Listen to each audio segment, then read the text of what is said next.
Order. Tuesday, January 6th. First order of business is the Pledge of Allegiance. Pledge of allegiance to the flag of the United States of America, to the republic which stands one nation under God, indivisible, with liberty and justice for all. Alrighty, let's see. Next item up is roll call. We'll start off to the left. Josh Dykstra, Sarah Lot, Jason Swan, Dan Wall, Carl Bouchard, Linda Chubinski, Diamond Rosa. Jackie Pepperell, Kevin McSherry. Alrighty, we don't need to see them in the alternates, so we don't have any. So, I don't have any specific comments at this point. Moves us to approval of minutes. there are no minutes. There are no minutes, right? Yeah. I didn't see any. Okay, great. All right, so that moves us right into the first item up. And one quick statement. This is a recess public hearing, but we have two public hearings coming up. So it's just general information, right? The purpose of a public hearing is to have the applicant come forward, present their application, and to hear questions from the commission and any members of the public that wish to ask questions or make comments. Very simple. So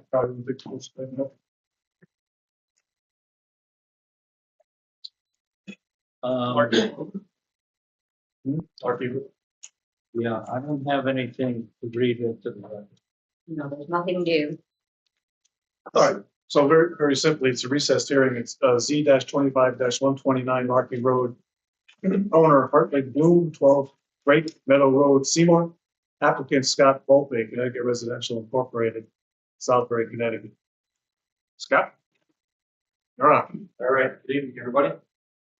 Scott Volpe, I'm the owner of Connecticut Residential. Last time we were here, the town engineer had asked some questions on drainage. Due to the holiday and New Year's event, my engineer and planner, they got it done, but I think they just finished it today. So Okay. what we've done is we're gonna submit that to Jim Galligan over the next probably 2-3 days. And I'm sure he'll be able to comment before the next meeting. Okay. Just really briefly, from what I understand, I think lots 1, 2, and 3 had virtually no change whatsoever to accommodate Jim's comments. And 4, 5, and 6, there was a minimal movement, I think, on lot 6, and lot 5 had some relatively medium level infiltrators and whatnot, but I haven't seen it yet, and that's what I've been briefed on. So that's what's coming. I think that I have a letter tonight just to grant an extension because I think we're at that point where we need it. Yes, and I can submit that. I don't know if you want to read it or if you want me to read it. I don't think we need to read it. Just submit it, please.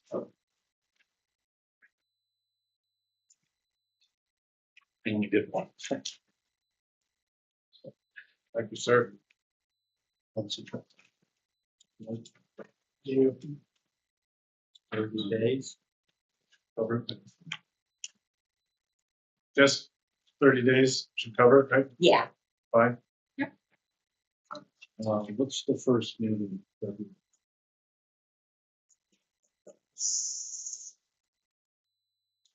Yeah, we need a motion. To extend this to Tuesday, The 3rd and the 7th. thank you. what is it? 3rd and the 17th. 3rd and 17th. 3rd. So we should probably shoot for the 3rd, right? Scott, does that sound right for you? Say that again. February 3rd? February 3rd. That's the next meeting. Yeah. Will that work for you? Is there one in between? Or There is one in between. do we not think Galligan will get a response out? 20th, January. 20th. 20th, yeah. I'm at the contract with the owners of the land. It's not going long, but they're getting antsy. So if we could. If the 20th works for You're you, okay with the 20th, right? works for us. Okay.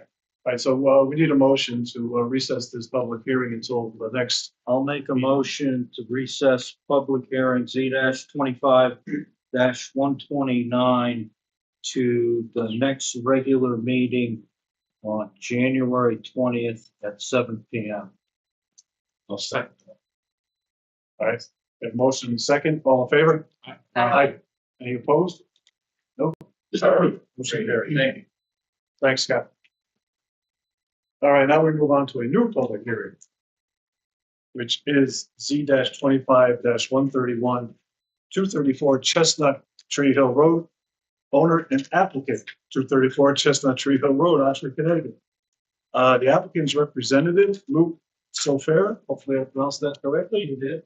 John Paul Garcia and Associates, Easy Engineering Surveyors of Bethany, Connecticut.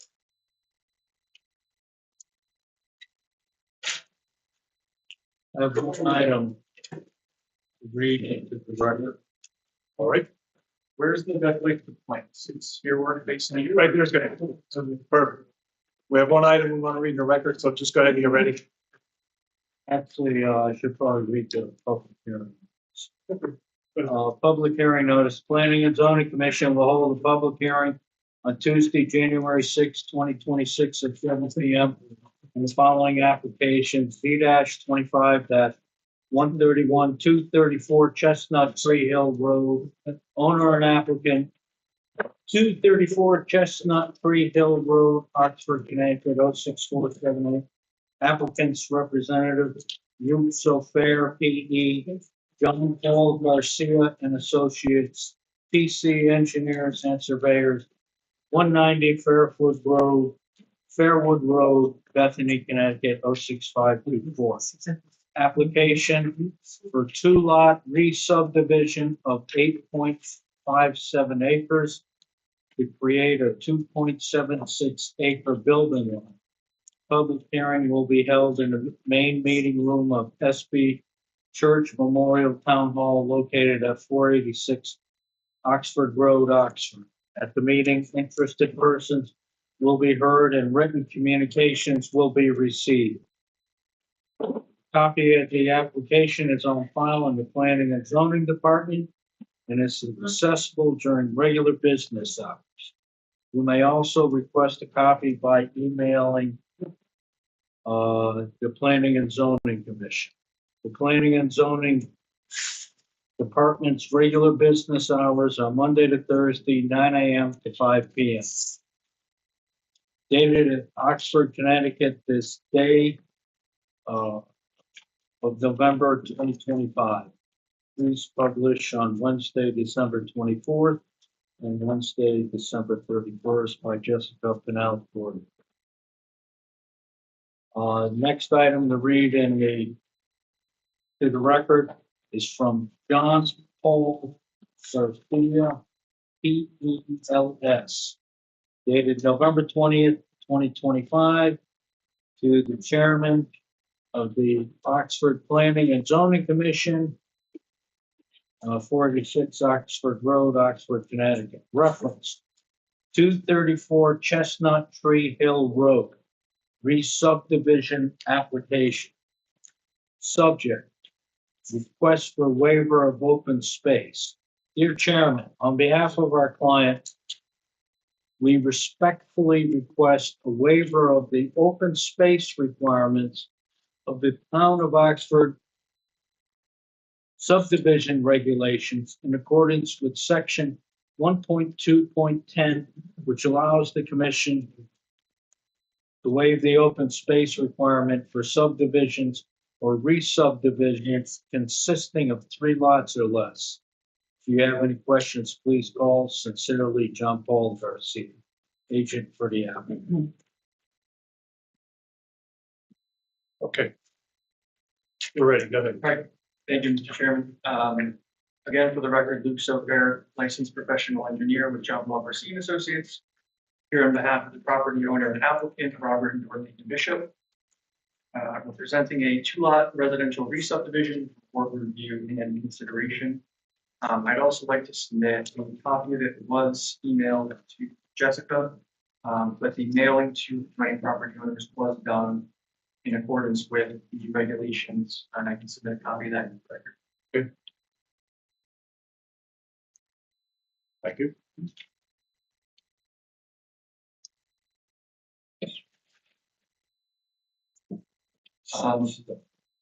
So again, subject property is 234 Chestnut Tree Hill Road. It's 8.57 acres of residentially developed land on the east side of Chestnut Tree Hill Road, just east of Route 42. So we have a location map in the top right corner of the page for reference. The property has frontage primarily on Chestnut Tree Hill Road. as well as a reserved access strip to Marion Lane, from when the Marion Lane subdivision was completed from the same piece of property. Parcels in the residential A zone generally slopes from north to south, with a band of wetlands to the center of the property. Wetlands approval for the proposed re-subdivision was received in November. And a copy of that should be in the record. If not, I can prepare. Moving on to sheet C2, which is the proposed re-subdivision map.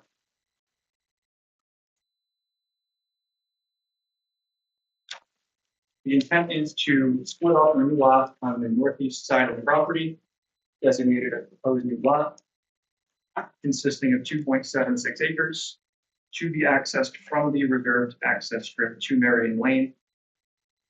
The new property will be in the residential A zone. It's sized for interior lot requirements for the residential A zone, which requires 2.75 acres. The existing property, the applicant will continue to live there, will retain 5.81 acres and will still meet all requirements for frontage, lot size, et cetera, for the residential A zone. As part of the wetlands approval, a conservation easement was requested and granted along the east side of the wetlands, the west side of the lot, which will restrict any activity along the wetlands. Again, the secretary read into the record, but a open space waiver has been submitted in accordance with section 1.2.10.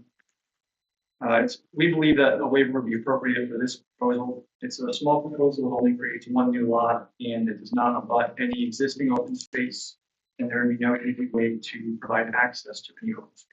So we want the commission to not do that. Moving on to sheet C3, which is the preliminary site development plan. A 4-bedroom single-family house is proposed. The intent is for the house to be owned and occupied by the grandson of the current property owner. The proposed house meets all bulk regulations for the residential A zone for setbacks and lot coverage, as shown in the zoning table at the top of the page. The house is to be serviced with private well and septic system. Approval has been received again from inland wetlands. There's minimal activity within the upland review area and no direct wetlands disturbance, simply for the septic system. The new lot is to be accessed again from the access strip to Marion Lane. The intent is to use the existing driveway for 6 Marion Lane, a shared driveway. The owner of 6 Marion Lane are the parents of the intended owner of the new property, and any access and maintenance agreements for that shared driveway to the satisfaction of the town attorney will be filed in the land records as part of this.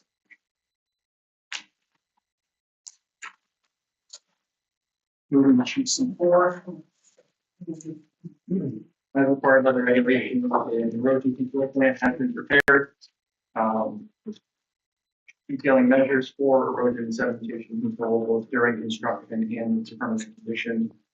We show silt fence along the limits of disturbance, as well as an anti-tracking pad at the start of the new driveway for construction entrance and stockpile protection. And then sheet C5, it's just typical details. So in conclusion, we believe it's a low impact development, complied with the zoning and subdivision rules, and we are open to receive and answer any questions of the commission. Okay. All right, thank you. So to the commission, anyone? One question relative to the driveway, so it's a shared driveway. And it's, I'd like to know how that bumps up against our ordinance for shared driveways. This is something that needs to go to the select. All driveways need to be reviewed by board of selection. Because it's just this driveway, it's probably the requirements are. And the way shared driveways work is by statute. I know it's the family, but with the house or someone else, they have to share the responsibility by statute of taking care of the property, the plowing and the right absence of an agreement to that. So that's by statute. Right, but and I understand everything, and my question was, is part of that whole process, because it is a shared driveway, and we do have to make, an ordinance for a shared driveway. And maybe that's the question that you're answering, if they fall, if that comes under the same umbrella. The shared driveway is, reviewed by the Board of Selectmen, and they put, put forth the requirement of a covenant on the deeds, so that their future maintenance is agreed upon. So maybe we're talking about the same thing. I'm not sure how far into the weeds this recommendation yet, but they approved it. They did approve it. If they approved it. Yes, I wasn't sure if that step had been completed or not, that's why I asked. No, and I think we're referencing the same thing. We do have a note on the plans, like I referenced earlier, that the driveway access maintenance agreement will be filed, even though they are relatives. You know, obviously one or both properties could be sold in the future. So we'll work with town council to make sure that whatever language is included in that easement meets the standards. Thank you. I have a question as well, really for Kevin, maybe, or the rest of the committee. What is the precedence, if any, was previously set, or what is the history on this committee approving the open space waiver? So we did grant a waiver, I think, subdivision, probably in the last 3 months. Yeah. When we look at, when we talked about that, who was on it, what kind of development was it going to be? I think you got an interesting question here, because I was going to ask Mr.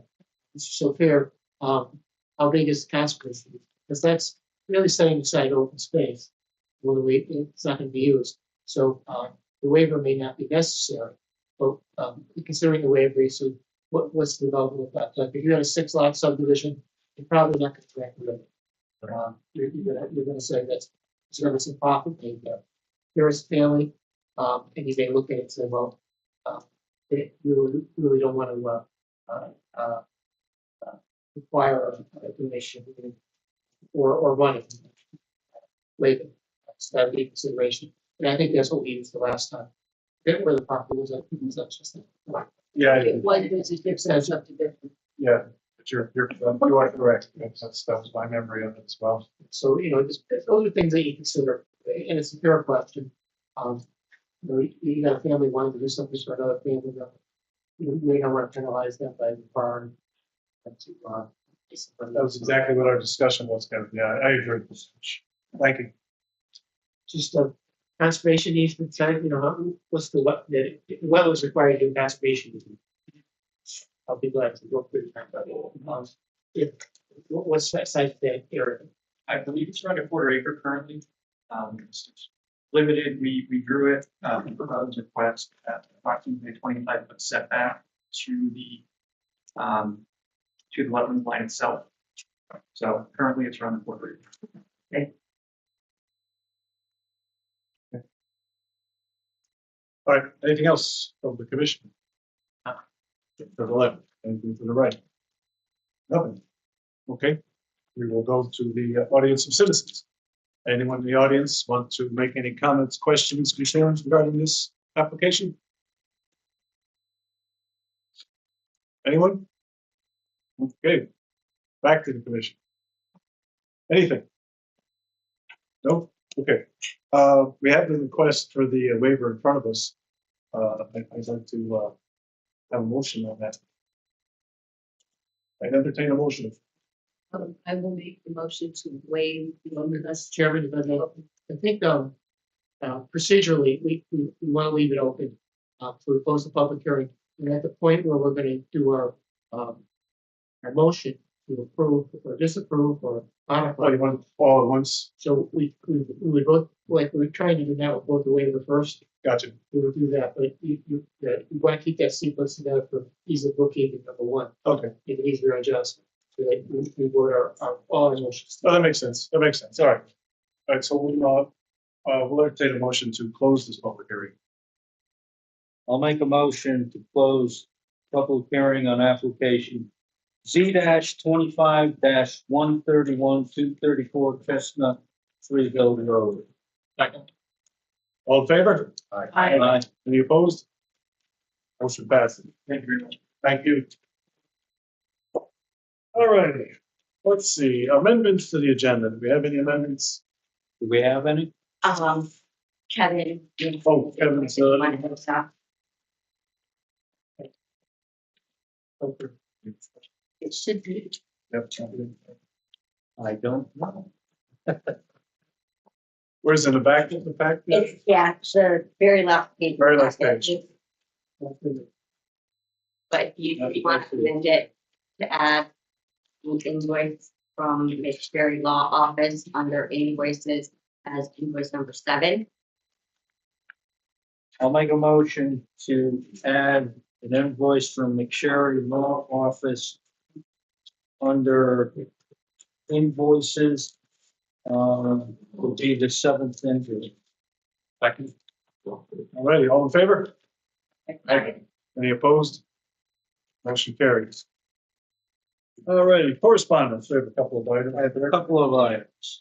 The first item is from the office of the First Selectman, Town of Oxford, SB Church Memorial Town Halls, 486 Oxford Road, Oxford, dated December 22nd, 2025.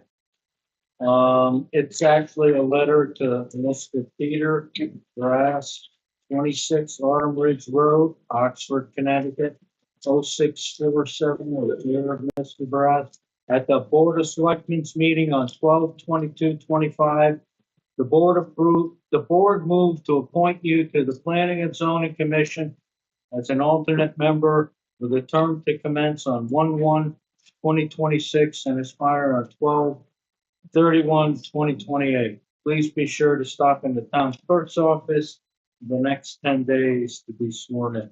So should you have any questions, please feel free to contact my office. Sincerely, George R. Temple, Esquire, First Selectman.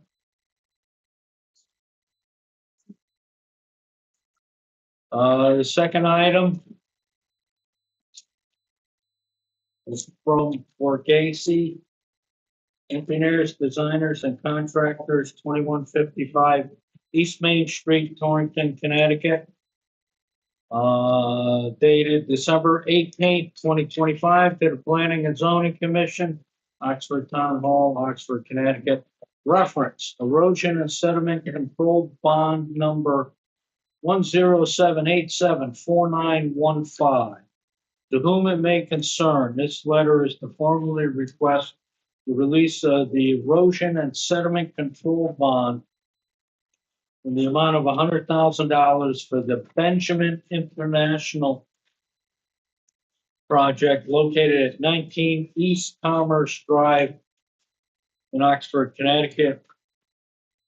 Map 24, Lot 22, Lot 10, A15, and A16. Sincerely, George Met Project. And that completes correspondence. There's Thomas Drive, but Steve, you have any information on this one? The bond? Yeah. Yeah, I released it You did. probably a month ago. Oh, They had a bunch of building back, they had a bristle, that's something I ripped off. It's in good shape. very good. It's coming with another building too, so we use existing material there with that. All right, great. Thank you. Okay, that's it. Audience of citizens. All right. Is there anyone in the audience that wants to speak to something that's not on the agenda this evening? Anyone in the audience wants to speak to something that's not on our agenda this evening? Okay. Old business. Z-25-133 is Chestnut Tree Hill Road and Briggs Street. 4 parcels, Oxford Greens, phase 5, 6, and 7.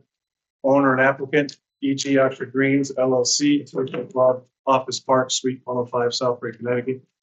The applicant's representative, Oliver Gaffney, TPA Design Group, 85 Willow Street, New Haven, Connecticut. Where are we? We have, we're discussing this application. Correct. I don't know I think if he the has- board members have. I think he has something he wants to. Well. You just want to chat amongst yourself, I'll sit there. All right, I thought you had something you wanted to address the board with. Okay. Yeah, All right, yeah, questions. all right, then, to the board. Anyone? Comments on this?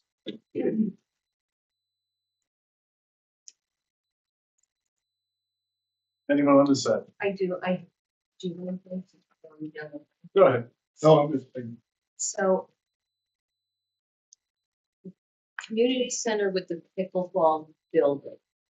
There was discussion during the hearing that that could be used as a space for balls or banquets and whatever. So there's gonna be a kitchen on that, in that area, correct?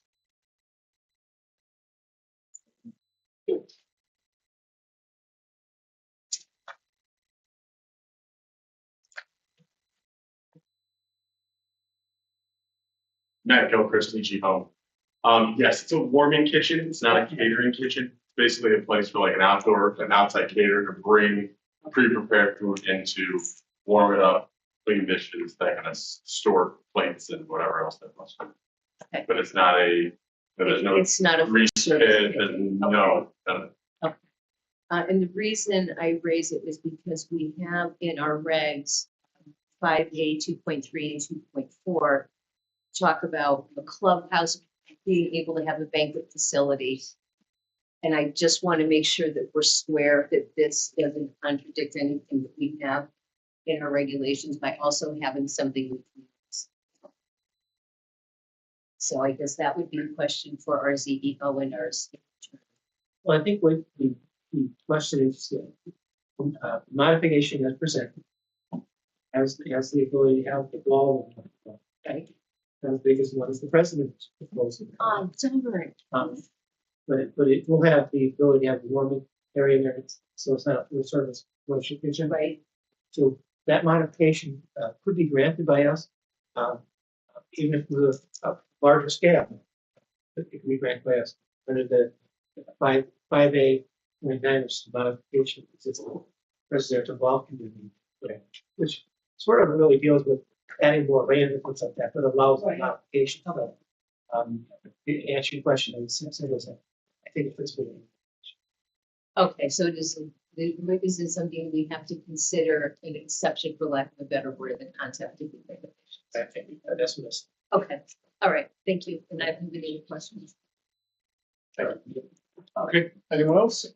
Yes, I have a question as to what the acreage is of the phase 7 that will no longer be developed. I'm sorry, Acreage involved in phase 7 that's no longer being developed. So the active area of phase 7, I want to say it's about 7 to 8 acres. So That would have been developed and is Yeah. not now. So this is sheet K1 of the set. Saying the area for phase 7 is going to be this sheet coming up from the end, Country Club Drive. Right as well. And I understand there's no plans to develop that in the future.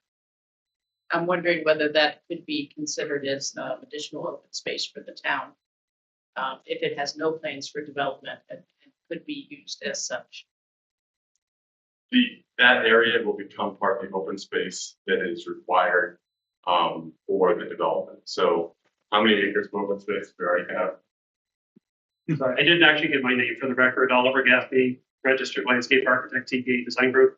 There's currently, don't quote me on this, 390 plus or minus dedicated open space acres, which is in excess of what is required for their DCD.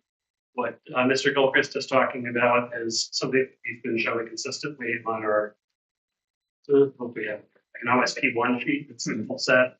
It talks about pledged dedicated open space as well as additional future open space. So there's potentially, I think, like another 150 to 200 acres that could potentially be conveyed at the end. So that's still on the table for conveyance at the conclusion of your project? So the way the declaration process works is we have a huge pile of land. And as we develop the other areas, then we start to, like we just massaged the edges. Now that we're done massaging the edges, now we're going to go ahead and dedicate the open space that is associated with that area. And this is an extremely large section of open space because it goes all the way from our current development all the way to the far end. There's several parcels along the backside of Chestnut Tree Hill Road that is just going to be all open space. And it will be open space and there's no plans or really means at this point to develop. And do you have a number for that total acreage when you talk about that full stretch? As opposed to the 7 to 8 acres that would have been developed?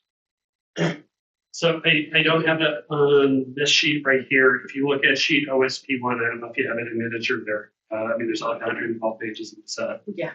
I can't give you an exact figure. What I will say is that DEP Wildlife, just because we're working on phase 5 right now, is very interested in Tualatin Brook. They see it as a critical wildlife corridor. So Mr. Gilchrist pointed out not developing it. Any encouragement into that buffer area going down to the brook, working on the steep slopes is potentially a concern for them to be able to say, we're not working over there, we're working within the envelope that we already have in phase 5. We're getting the density that we need, same number of homes without going further into Tualatin River or anything like that. I think it was, as we said before, it's a gym. Yeah, thank you. I appreciate that the added density yields that benefit for everybody. One thing that, Thanks for that, because I didn't realize how much there was. Wow. Mr. Chairman, one thing that you have to remember with the regulations, if at some point, and if the applicant has not proposed this, they're gonna add more acreage, they would get a credit for any excess open space that they have created in this section to add another piece that maybe not have as much available open space, they would get credit for it. So this would be banked open space that they would be able to add additional property to in the future. This is part of the modification process, and they'd have to come to the commission with a full plan like they have and talk to you about it. So open space, although it's well in excess, it can be banked for future use just in case. That's how the regulation reads. Understood, thank you. All right, anyone else? No?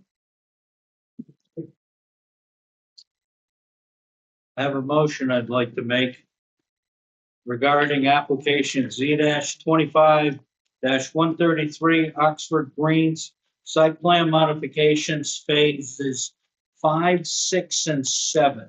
Applicant owner E.G. Oxford Greens LLC, 3 Pompero Office Park, Suite 105, Southbury, Connecticut, 06488.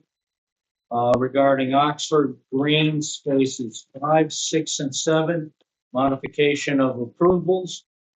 Whereas the applicant received approval on July 18, 2023 of a site plan submission and special exception for major regrading.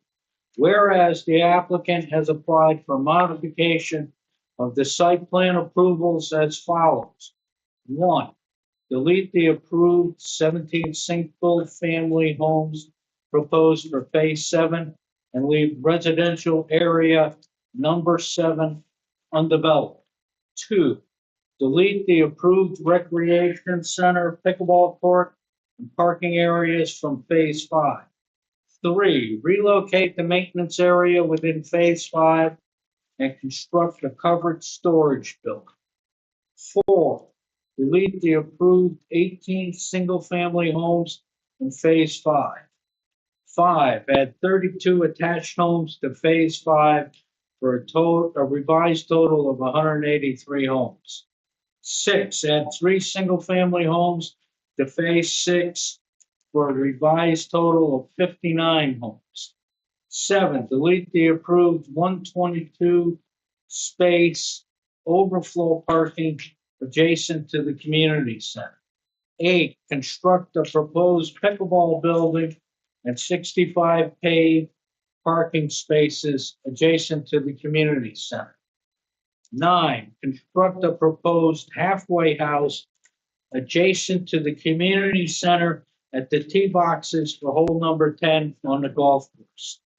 The commission finds that the approved modifications to the site plan regarding the attached homes comply with section 5.A.3.1 of the residential golf community district regulations and 5A9 and sequence of the residential golf community district regulations. The original approval allows for 40% of the total homes that can be built to the attached homes. The total number of homes that can be built is 835. Total number of attached homes allowed is 334, which is 40% of 835. 146 attached homes have been built in phase 4. The applicant proposes to increase attached homes to 183 in phase 5. The total number of attached homes will then total 329, which is less than the 40% that is permitted by regulation. All of the proposed modifications are consistent with the July 18, 2023 approval of a site plan submission and special exception for major regrading. I move that the modification of the site plan as proposed be approved, and all previous conditions of the July 18, 2023 approval shall remain in full force and effect. Second. All right, any discussion? No, all in favor? Aye. Opposed? Motion carried. Thanks, guys. Good luck. Thank you. All righty, that moves us on to new business. Do we have any new business, Jess? No. I didn't think so. Okay, zoning enforcement. Nothing to report. Okay. Can you confirm or deny the rumors that Chipotle going for a long route? I did hear that. I mean, they called, but Well, I'll tell you this. I heard of that. I got it from the horse's mouth. It's coming. What, shut up, my daughter. I heard that. I heard that. I heard about Or her name was. My grandson loves that. I was talking to her. They've got an agreement. This, I don't know what I did. Yeah. He's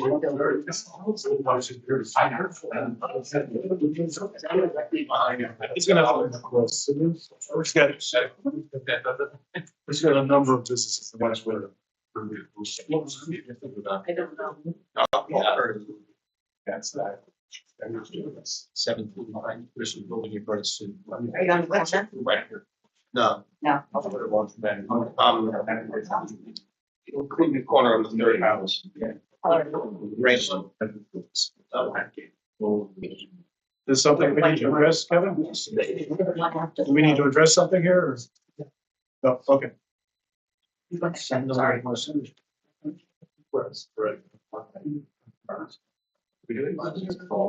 No, that's next. So we were at zoning enforcement. The city has nothing. You asked about Chipotle. And everything went crazy. Yeah. Sorry, my fault. All right, next up is invoices. I think Carl has a number of them to read off for us. Yeah, I have 6 invoices from Adobe. I'm gonna try to do this in one motion.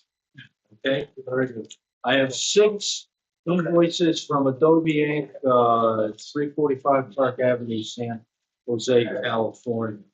Therefore, July 5th, August 5th, September 5th, October 5th, November 5th, and December 5th of 2025.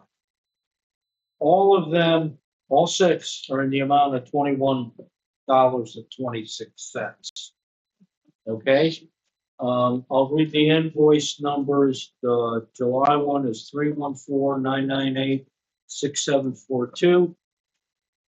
The August one is 317-923-2204. The September one is 3208-683-980. The October one is 323-816-919. The November one is 3267988-597. And the December one is 3298074322. I make a motion to approve for payment all 6 invoices each in the amount of $21.26. All in favor? Aye. Opposed? None, motion carries. I have one more invoice from the McSherry Law Office, 38 Fairview Avenue, Naugatuck, Connecticut. The Planning and Zoning Commission dated January 2nd, 2026. Total of 19 hours of work at $190 an hour. The invoice is $3,610. I make a motion to pay the invoice. All in favor? Opposed? None, motion carried. Thanks, Carl. Okay, that brings us to other business, which is the first item up. Jess, you might be one of the, this is 26, 27 budget. Any updates? Just wanted to mention that Carl and Linda and I met, we were. I don't know if they have anything that they want to say. You know, I know we're gonna meet again. I thought we had a really good meeting. I think we all have a pretty good understanding of the budget. We've got a little bit of work to do. Did you have a chance to get 24, 25? The whole thing from what was requested, what was actually spent Yes. in that. I did not today, but I will be able to go and get it tomorrow. So we got a little more information. I've been working the spreadsheet. I've got a tentative budget, but I'm gonna wait for a little more information. We're gonna meet again next Monday. We don't have time yet, right? We did not have time. We didn't set it up. We both agreed. Kept on. So, by the end of Monday, I think we'll have something to show you. Great. I will echo everything that Jess and Carl said. One thing that we did also talk about was when it's time to present to the Board of Selectmen. I believe, in keeping honest, that Jessica is typically when it's spoken up to the budget, right, being available for questions, and I believe it would be helpful to have them have backup, just possibly. Oh, yeah. Obviously, you know, we're just, okay. And we did talk about this. Board of Selectmen usually don't list what budgets they're discussing. So the big one that we always went to was the Board of Finance. Right, I always get them. I understand. I mean, if you want to go to the Board of Selectmen, I mean. When would they let people talk? Exactly. Those are the money that let people talk. How's that? So, and I'll keep you updated when I get our fee. I think it's really great having. Yeah, Carl Carl, available as a professional. We had data on the first half of this July to December. But that data sometimes lags. So you gotta be careful when you're looking at it. But I'll say what I did see was that we're in pretty decent shape budget. Okay, it looks like, you know, unless there's surprise bombs in there that, you know, I didn't see. Like, you know, Kevin has a $10,000 in hold in his back pocket. I can't have that. You'll be coming out and pull it, right? I know that's all we have, Mr. Chairman. I hate to say this, but I do not think I will be here on June. Good God, Jess. I promise I want to make fun of you. Why don't you go, let's say, why don't you go away somewhere? Yeah, I'm not, I'm going to Northwestern. That's all disclosed on. I mean, it's still a little bit up in the air, but, so I'll have to talk to them about how we're gonna. All right. That's why. Just wanted additional comment later this month, and I think I sent you the information, and just the Connecticut chapter of the APA is offering in-person opportunity to learn about the new housing bill. The benefit of the in-person setup, it's hard for people to work, obviously, but other than that, you can network with other people around the state and find out how they're reacting to it and what their plans might be. I have found their events to be really helpful in that regard, because a lot of both commissioners and planners show up, as well as administrators. I forgot where is it? I can't remember. Sorry. I'm going to The something. details can be circulated with. the- Yeah, all my APA stuff goes into my updates instead of my primary. And I was trying to fix it today. I don't do those much better stuff. But I'm going to something on Saturday, Okay, the newly elected official. yeah, I think I'm doing one of those. But, yes, We'll bring all any information back. Too. there's available online if you wanted to see a panel of people talk about the new housing bill. It's available online. I can send that link to you guys too. It was a panel that was already held. I attended it, the webinar. So you can not only hear them talk, but do a good bit of Q&A. Yeah, as well. I have that one too. I was gonna send it out. And then I said, can I send this out? Like, is it, They want people Right. to they want to access. share it? Yeah, you didn't have to have attended. They wanted shared so people understand what the law is. So let me read that. I just saw that. I tried to watch it twice.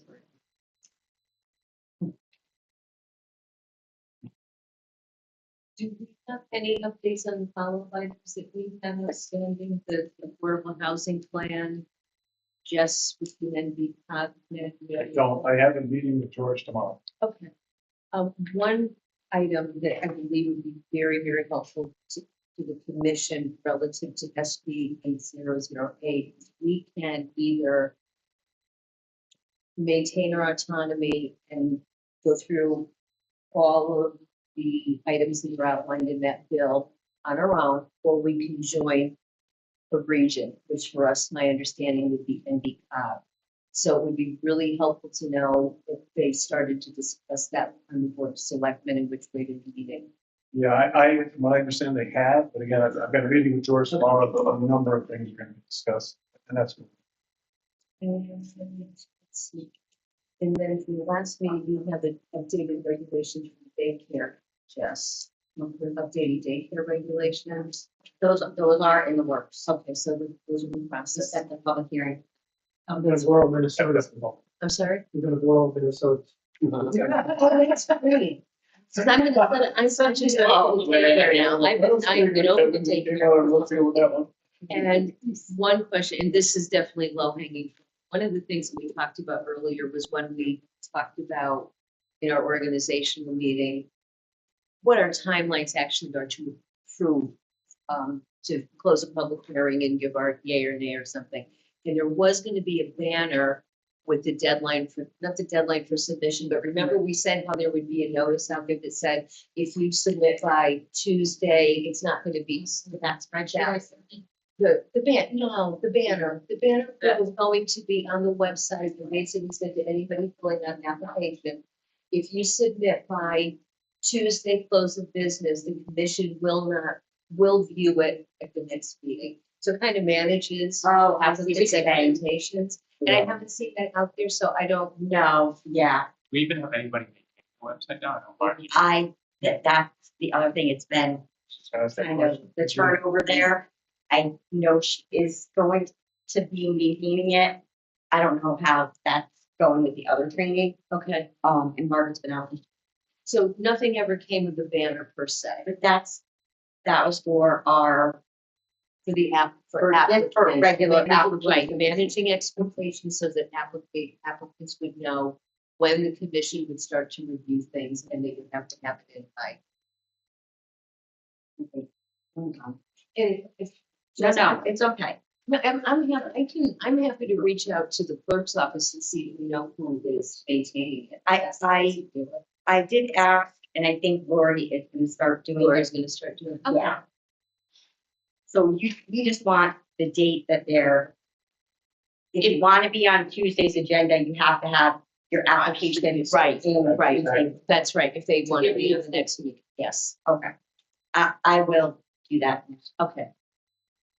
I mean, it's really low hanging fruit, but I know that we talked about it, Those are it the helps things- manage everybody's expectations, so when Those are the things that get you can get to it. pushed off, but It's not a they big, help.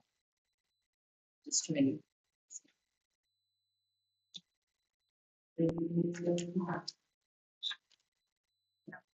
So when you meet with George, Manor, you're gonna be talking more about the 67 border moratorium? Okay, all right, Everything. okey dokey, then that's all I got. That'll be a long time.